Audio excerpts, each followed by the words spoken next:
Hello everyone, and welcome back to the channel. Today, we're diving into one of the biggest debates in crypto right now, Ethereum versus Solana.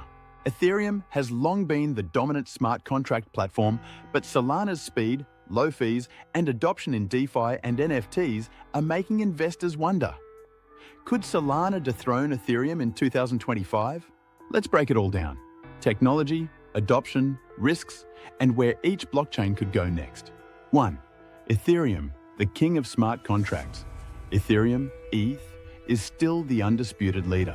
It commands over 55% of total value locked, TVL, in DeFi, worth nearly $200 billion. Its ecosystem powers major apps like Uniswap, Aave, and OpenSea.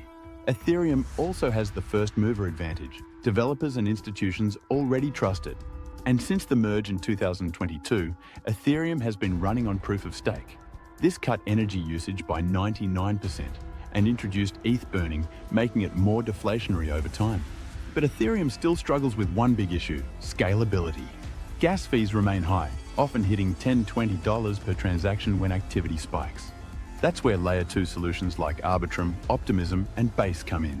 They're helping ETH scale, but they also add complexity to the ecosystem. 2. Solana, the fast challenger. Now let's talk about Solana, SOL. After its dramatic crash during the FTX collapse in 2022, many thought Solana was done. But in 2025, it's one of the top 5 cryptocurrencies, up over 220% year to date. So why the comeback? Speed and fees. Solana handles 65,000 plus transactions per second with fees under a cent. Adoption.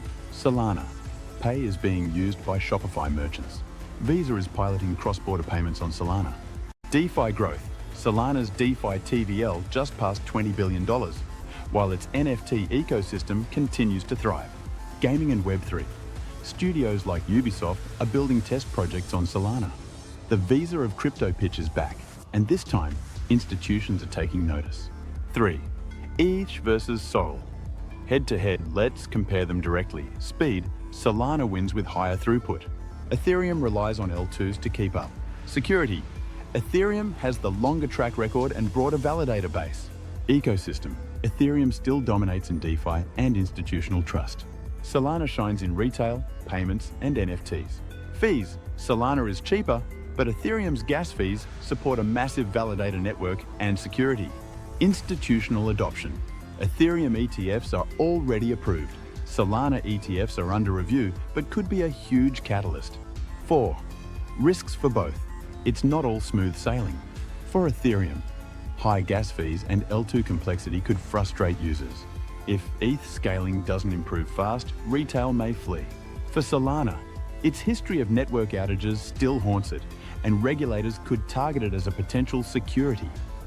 Plus, ETH maxers argue Solana's centralization risk is higher. 5. Price outlook for 2025, analysts are split. Ethereum. Some forecasts point to ETH reaching $6,000, $8,000 if institutional flows into ETH ETFs keep rising. Solana, bulls see SOL hitting $400, $500 if DeFi and gaming adoption continue. But here's the key: both chains can thrive together. Ethereum could remain the institutional backbone, while Solana dominates retail, NFTs, and payments. Final verdict, so who wins? The answer might not be either or. Ethereum is the settlement layer of choice for institutions.